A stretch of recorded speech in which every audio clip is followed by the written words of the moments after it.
नमस्कार, हमारे खास प्रोग्राम सौभाग्य में आपका स्वागत है। दोस्तों, आज हम आपको बताने वाले हैं अध्यात्म के बारे में कि अध्यात्म क्या है, अध्यात्म से आप कैसे जुड़े। अगर कोई समस्या आपको आ रही है तो अध्यात्म के से आप उस समस्या को कैसे दूर कर सकते हैं, इन सभी के बारे में हम जानेंगे।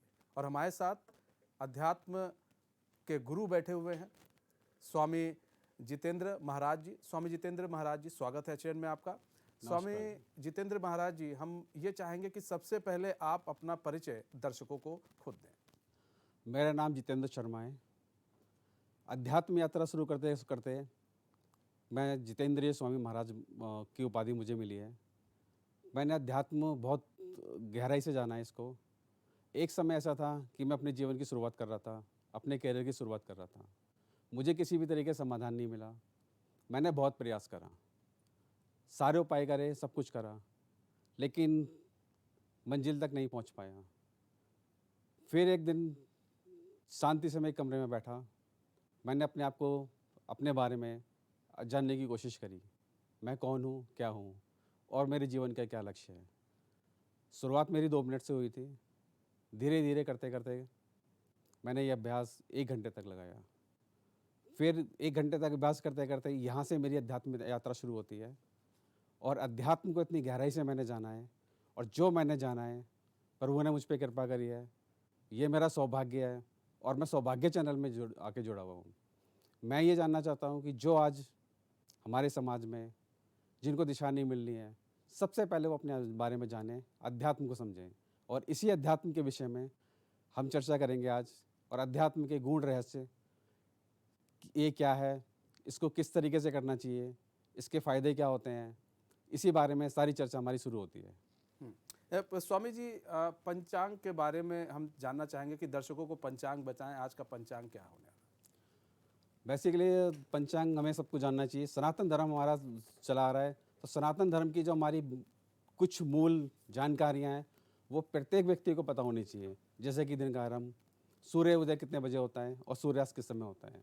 सूर्य उदय और सूर्यास्त के लिए जानना जरूरी इसलिए होता है कि सूर्य उदय से पहले हम अपने इष्ट की सेवा, जो भी हमारी दिनचर्या शुरू करने से पहले हम करें। तो तिथि आज की, तारीख आज 3 जून, तिथि आज की हमारी चतुर्थी है, पक्ष शुक्ल पक्ष है। सूर्य उदय आज 5:23 पे उदय हो चुका है और सूर्यास्त का समय 7:15 पे। स्वामी जी, एक चीज़ और हम देखिए समझना चाहेंगे कि अध्यात्म, धर्म और भौतिक जीवन के बारे में जानेंगे। हम सबसे पहले जानेंगे भौतिक जीवन। भौतिक जीवन आखिर क्या है, भौतिक जीवन कहते किसे हैं। भौतिक जीवन से तात्पर्य है भोग, सुख, सुविधा, जिसके लिए हम परिश्रम करते हैं, जो भी हम जीना चाहते हैं, जो भी हम सुख के लिए धन अर्जित करना चाहते हैं, अपनी मूल आवश्यकताओं की पूर्ति के लिए करना चाहते हैं, वही हमारा भौतिक है। और धर्म की बात करें तो धर्म क्या है। धर्म की एक परिभाषा ये है कि जो भी हमने धारण करा है वो हमारा धर्म है। ज़्यादातर लोग इसको धार्मिक भावनाओं के साथ या धार्मिक पद्धति के साथ जोड़ देते हैं, लेकिन ऐसा नहीं है। धर्म की परिभाषा व्यक्ति के हिसाब से, समाज के हिसाब से, क्षेत्र के हिसाब से बदलती रहती है। अब मैं इसको विस्तार से बताता हूँ। धर्म के हिसाब से होते हैं कि जो हमने धारण करा है वो हमारा धर्म है। हर परिवार में, हर समाज में, हर क्षेत्र में कुछ हमारी परंपराएं होती हैं, जो कि पारिवारिक परंपराएं भी कह सकते हैं। वो हमारी धर्म के साथ जुड़ी होती हैं कि हमारी समाज के अंदर, परिवार में जो परंपराएं चली आ रही हैं कि हमारे पूर्वज किस तरीके से हमारे देवी देवता की पूजा करते थे, क्या हमारा पूजा का विधान था, हमें किस तरीके से पूजा करनी चाहिए, क्या हमारी पूजा पद्धति है।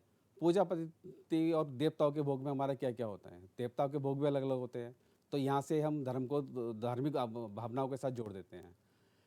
दूसरा आता है कि हमारा क्षत्रिय धर्म। क्षत्रिय धर्म में होता है कि जो उसने धारण करा वो भी उसका धर्म है। क्षत्रिय में कि रक्षा करना होता है, समाज के लिए उत्तरदायित्व होता है, वो उसका धर्म है। इसी तरीके से परिभाषाएं सबकी अलग अलग हो जाती हैं। पुत्र का धर्म होता है कि माँ बाप की सेवा करना। माँ बाप का धर्म होता है कि बच्चों को अपना अच्छे से उनका पालन पोषण करना, उनको उच्च शिक्षा प्रदान करना। तो इस तरीके से हमारी इस तरीके से धर्म की परिभाषा प्रत्येक व्यक्ति के लिए अलग हो जाती है। और हम अध्यात्म की बात करें। अध्यात्म देखा जाए तो अध्यात्म एक शब्द है। अब इसको परिभाषित करते हैं कि आत्मा का अध्ययन करना ही अध्यात्म है, लेकिन ये पूर्ण नहीं होगा, इससे संतोष भी नहीं मिलेगा। इसको हम विस्तार से जानने की कोशिश करते हैं कि अपनी आत्मा का अध्ययन करके जो हमारी आत्मा के अंदर गूढ़ रहस्य छुपे हुए हैं या जो हमारी विशेषताएं हैं कि भाई हमें जीवन में क्या लक्ष्य धारण करना है, हमारा जीवन का उद्देश्य क्या है, कि हमारा जन्म किस लिए हुआ है, ये भी हो सकता है। हमारी कुशलता क्या है कि हम एक कुशल कारीगर बन सकते हैं, एक कुशल इंजीनियर बन सकते हैं, एक कुशल डॉक्टर बन सकते हैं। इसका कैसे पता चलेगा?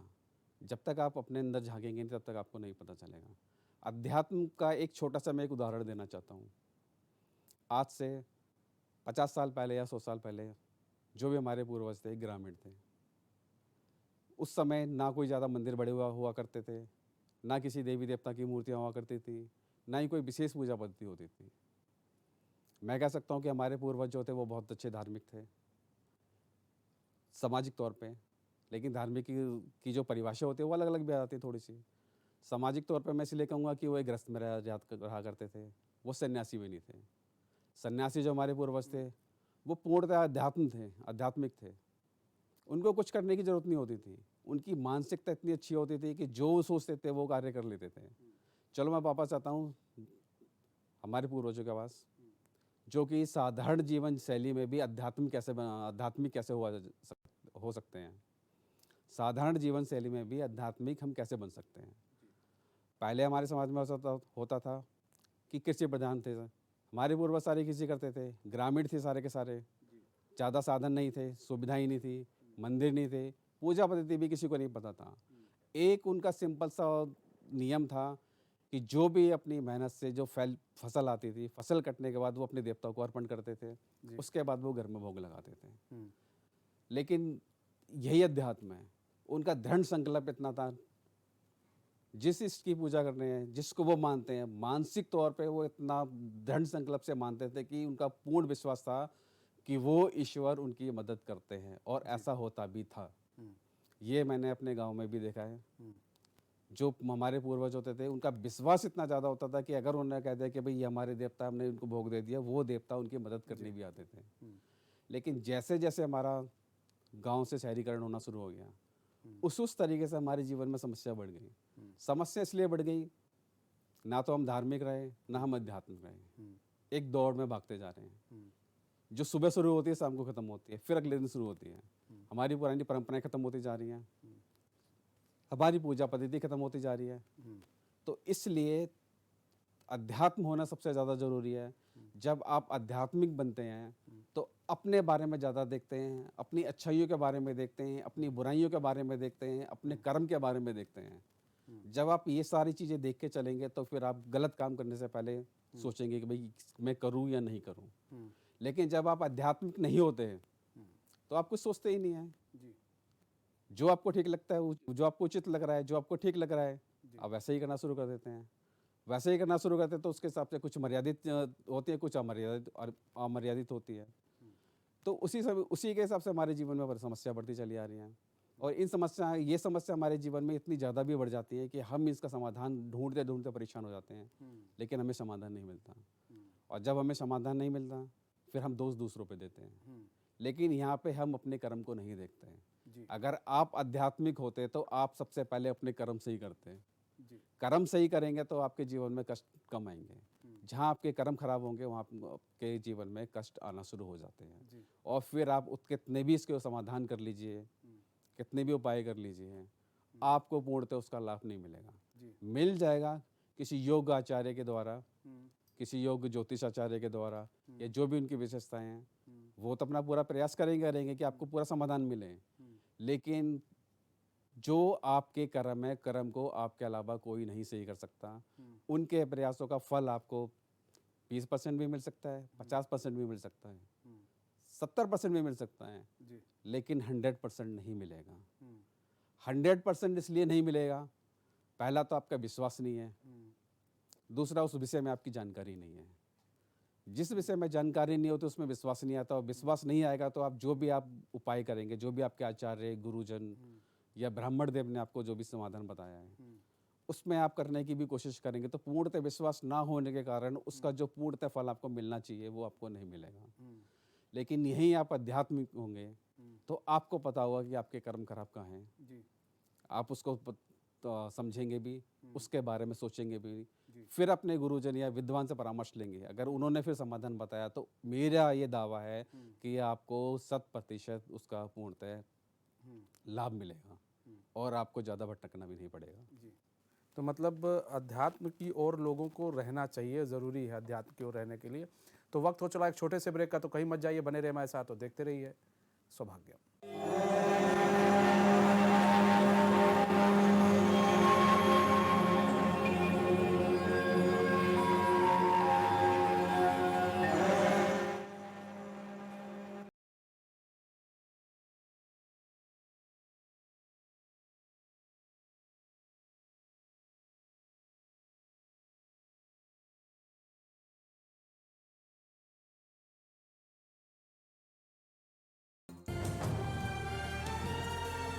ये पहाड़ ही नहीं हमारी पहचान भी है। HNN 24/7 जुनून सच दिखाने का। हमारी सभ्यता ही हमारी विरासत है। HNN 24/7 जुनून सच दिखाने का।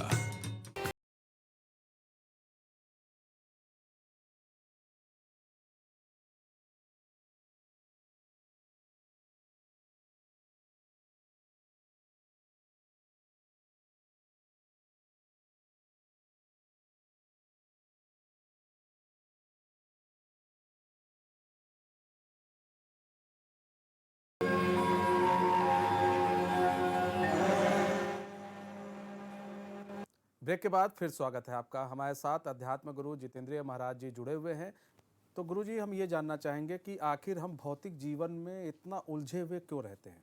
कई सवाल आते हैं, कई लोग पूछते भी हैं, सबके मन में ये सवाल रहता है, हमारे मन में भी ये सवाल रहता है कि हम लोग इतना क्यों आखिर भौतिक जीवन में उलझे रहते हैं? अगर दर्शकों को आगे कुछ बता पाए तो इसके लिए। बहुत अच्छा सवाल करा जी आपने कि भौतिक जीवन में तो आज हमारा पूरा देश या पूरा समाज और पूरा देश ही उलझा हुआ है।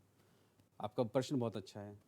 देखिए, प्रभु ने हमें भेजा हुआ है, जो हमारे सृष्टि का विधान है कि भौतिक भौतिक जीवन में हमें कुछ कर्म बंधन के में बांध के भेजा हुआ है। कुछ हमारे इसमें आपको छोटा सा एक उदाहरण देता हूँ। माँ बाप, बहन भाई, जाति, धर्म, वंश, अमीरी गरीबी हम चूज़ नहीं करते हैं। तो ये हमारे पिछले जन्मों के कर्मों के हिसाब से हमें देके भेजा हुआ है। कुछ हमारे दुख भी होते हैं, कुछ हमारे सुख भी होते हैं। तो उलझनें ही हमारी हैं। इसी उलझन से निकलने के लिए अध्यात्म जरूरी होता है। जब तक आप अपने आप को नहीं समझेंगे तब तक आप इससे नहीं निकल सकते हैं, क्योंकि भोगने के लिए ही हमें भेजा हुआ है। जो हमारा मूल उद्देश्य है, हमारा जन्म किस कारण से हुआ है, उसको हम भूल के जो एक हमारी दिनचर्या है जो हमने खुद बनाई है, हम उसमें उलझते चले जा रहे हैं। लेकिन अपनी मूल आवश्यकता को या जो हमारे जीवन का उद्देश्य है उसको भूल के हम दूसरा कोई काम कर रहे हैं। वो इसीलिए हमारी ये उलझनें ज़्यादा बढ़ती जा रही हैं और इसीलिए हमें समाधान नहीं मिल पाता। देखिए, और भी चीज़ें हैं, जैसे अगर हम कहा जाए कि इस भौतिक जीवन से अगर हम मतलब जितने उलझे हुए हैं, इन उलझनों को अगर दूर करने की बात की जाए, पंडित जी, कैसे हम उन उलझनों को महाराज जी दूर करेंगे? कैसे इन उलझनों से हम निकलें? क्या ऐसा हम अध्यात्म के द्वारा करें कि हम इन भौतिक जो उलझन है उनसे निकल सकें? नहीं हम पार पा सकते हैं, लेकिन निकल तो सकते हैं। कुछ हमको आराम, कुछ रिलीफ मिल सकता है, कुछ ऐसा अध्यात्म में है। बिल्कुल रहेगा जी अध्यात्म इस तरीके से। तो भौतिक जीवन की समस्याओं से निजात पाने के लिए सबसे पहले आपको अपना एक नियम बनाना पड़ेगा। शुरुआत हम ऐसे कर सकते हैं कि जो भी आपका दिनचर्या है सुबह, सिर्फ आप उसमें 5 मिनट निकालिए। जो भी आप कर रहे हैं सुबह उठ के, सुबह से जो भी आपकी दिनचर्या सुबह के कार्य निवृत्त करने के बाद आप अपने इष्ट को, जिसको भी आप मानते हैं, कुल देवी, पितृदेवी या जो भी आपके इष्ट हैं, मंदिर में उनके नाम का दिया जलाइए, उनसे प्रार्थना कीजिए या जो भी आपकी पूजा पद्धति है, 5 मिनट बैठ के उनका नाम का, मंत्र का, स्तोत्र का, चालीसा का पाठ कीजिए। और जब ये पाठ आप करेंगे तो आपको बिल्कुल शांत, निर्विकार होके पूरा अपना ध्यान या अपनी पूरी ऊर्जा उसके ऊपर केंद्रित करनी है। उसके बाद आपको पाठ करना है। जब आप ये धीरे धीरे पाठ, एक दिन में नहीं होगा, लेकिन आप धीरे धीरे इसी का निरंतर अभ्यास करते रहेंगे तो आप देखेंगे कि आपको कुछ सकारात्मक ऊर्जा महसूस होने लगी है। कुछ चीज़ें स्वतः ही आपके अंदर परिवर्तित हो जाएंगी और आपको लगेगा कि पहले से आपका दिनचर्या काफ़ी अच्छी होती जा रही है और जो उलझनें आपकी है वो धीरे धीरे आपकी उलझनें सारी की सारी खत्म होना शुरू हो जाएंगी। एक चीज़ और है पंडित जी, समझ आएंगे, धर्म हमारे क्या भौतिक जीवन को सरल बनाने में कोई काम कर सकता है? बिल्कुल करता है जी। भौतिक जीवन को सरल बनाने के लिए हमारा धर्म ही सबसे पहले काम करता है। इसको जानने के लिए ये होता है कि जो हमारी पारिवारिक परंपराएं होती हैं, जो भी हमने धारण करा है, हमारे हर परिवार की एक परंपरा होती है, हर समाज की एक परंपरा होती है, हर क्षेत्र की एक परंपरा होती है, हर एक देश की एक परंपरा होती है। तो उन सभी परंपराओं का पालन करना सबसे पहला हमारा धर्म होता है। जो भी आपकी पूजा पद्धति, आपके घर में किस तरह की पूजा होती है, कुल देवी की, पितृ की, इष्ट की, जी। ग्राम देवता, स्थान देवता, जो भी आप पद्धति है आप उसको करना शुरू कीजिए। देखा जाए तो हमारे जीवन में समस्याएं भी इसीलिए आ रही हैं कि जो हमारा धार्मिक पद्धतियाँ थी वो सारी की सारी खत्म होती जा रही हैं। पहले हमारा जीवन ग्रामीण हुआ करता था, ग्रामीण से शहरी आने लग गया। जैसे जैसे शहरीकरण हमारे शुरू हुआ है, उसके हिसाब से हमारी परंपराएं, उसके हिसाब से हमारी समस्याएं बढ़ती जा रही हैं।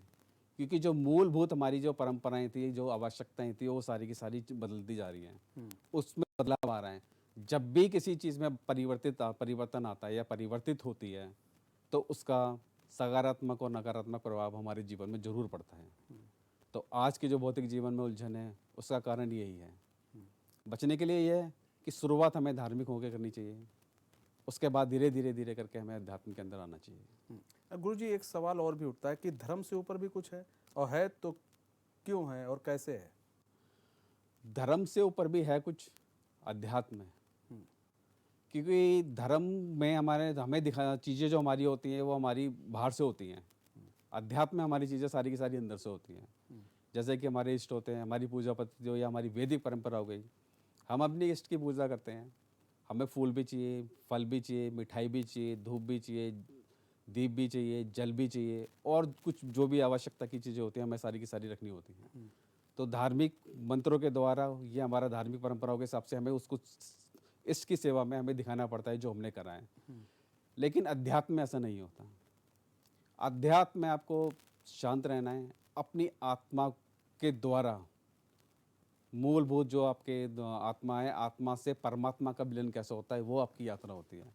आध्यात्मिक देखा जाए तो हमारी एक यात्रा है जो हमारी आत्मा के साथ जुड़ी हुई है, और धार्मिक देखा जाए तो हमारे वो शरीर के साथ जुड़ी है, और हमारे संसार के साथ भी जुड़ी है, भौतिक के साथ भी जुड़ी है। तो इसी कारण से धार्मिक से ऊपर भी अध्यात्म है कि अध्यात्म में किसी की आवश्यकता नहीं होती। एक स्थान पे शांत चित्त होके अपने इसका स्मरण करना होता है और उसको डीपली अंदर ही अंदर जाके उसका मंथन किया जाता है कि भाई हमारा संबंध किस किस लोगों से है, किस किस परंपराओं से है, पिछले जन्म में हमारा किसके साथ क्या संबंध था, इस जन्म में हमारे साथ किसके साथ क्या संबंध है। इन सभी संबंध को समझने के बाद जो हमारा संबंध परमात्मा से है, तो परमात्मा तक पहुंचने के लिए ही अध्यात्म की जरूरत होती है कि सभी संबंधों को, सभी चीज़ों को समझकर परमात्मा तक कैसे पहुंचा जाए, उसके लिए हमें अध्यात्म चाहिए होता है।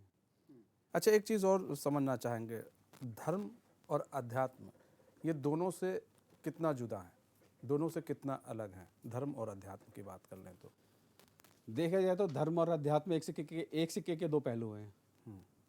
कुछ लोग धार्मिक भी होते हैं, कुछ लोग आध्यात्मिक होते हैं। धार्मिक में आपकी भारी परंपराओं को महत्व दिया जाता है और अध्यात्म में अंदरी परंपराओं को महत्व दिया जाता है। धार्मिक जो है वो आध्यात्मिक बन सकता है, लेकिन जो आध्यात्मिक है वो धार्मिक नहीं बन सकता, क्योंकि उसने अपनी आत्मा का मंथन करके उस परम तत्व परमात्मा को पा लिया है। तो उसको किसी दिखावे की जरूरत ही नहीं है, किसी विधि की जरूरत नहीं है, किसी पूजा पद्धति की जरूरत नहीं, किसी भोग की जरूरत नहीं है। तो धार्मिक जो होता है वो आध्यात्मिक यात्रा शुरू कर सकता है, लेकिन आध्यात्मिक होने के बाद धार्मिक नहीं बन सकता। तो ये दोनों में भेद है। अच्छा गुरु जी, एक चीज़ और जानना चाहेंगे, आप जब अध्यात्म की ओर आपने रुख किया तो आपके मन में क्या ऐसे विचार आए कि हम अध्यात्म की ओर रुख करते हैं? जैसा कि अभी आपने बताया धर्म, आप धर्म की ओर भी रुख कर सकते थे, आप अध्यात्म को ही क्यों चुन लिया आपने? ऐसा क्या लगा आपको कि नहीं, अध्यात्म की ओर ही हमको चलना चाहिए, इधर ही जाना चाहिए? बिल्कुल, इसके जब मेरे जीवन में परिस्थितियाँ विपरीत आना शुरू हो गई थी, मैंने समाधान निकालना शुरू करने की कोशिश करी। मुझे कहीं से समाधान नहीं मिला। मैं मंदिर भी गया, ज्योतिषाचार्यों के पास भी गया, उपाय भी करे मैंने, ग्रह शांति भी कराई, लेकिन समाधान मुझे सिर्फ अध्यात्म में आने के बाद ही मिला। क्योंकि अध्यात्म में देखा जाता है कि भाई आपको क्या चाहिए और आपकी आवश्यकता क्या है।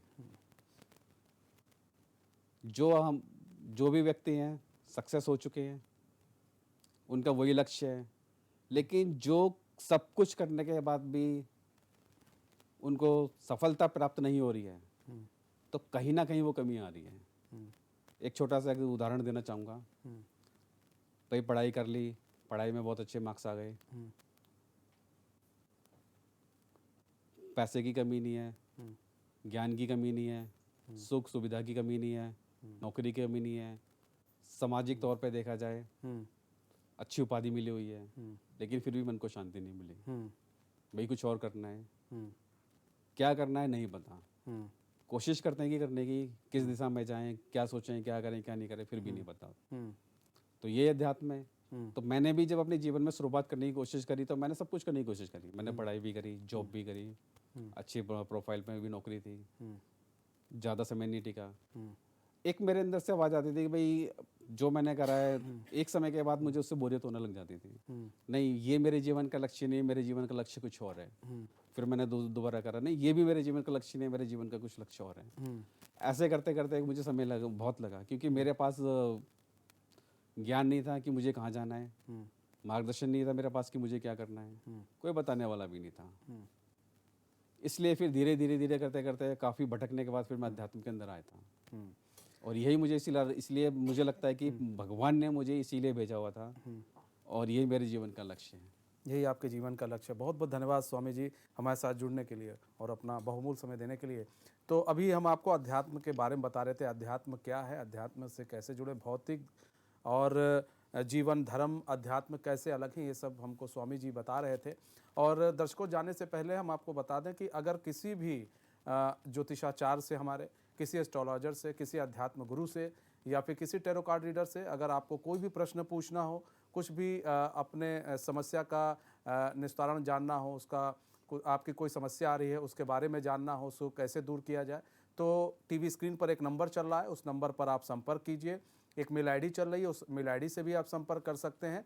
और हमारे अध्यात्म गुरु, एस्ट्रोलॉजर्स, हमारे ज्योतिषाचार्य और हमारे टैरो कार्ड रीडर से आप डायरेक्ट उनसे जुड़ सकते हैं। और अगर कोई भी एस्ट्रोलॉजर, कोई भी ज्योतिषाचार्य, कोई भी धार्मिक गुरु या कोई भी टैरो कार्ड रीडर हमारे इस शो का हिस्सा बनना चाहते हैं, तो टीवी स्क्रीन पर जो नंबर चल रहा है उस पर आप संपर्क कीजिए, मेल आईडी से संपर्क कीजिए और आपको उसका तुरंत जवाब मिल जाएगा। तो बहरहाल सौभाग्यम में बस इतना ही। मुझे दीजिए इजाज़त और बने रहिए सौभाग्यम के साथ। नमस्कार।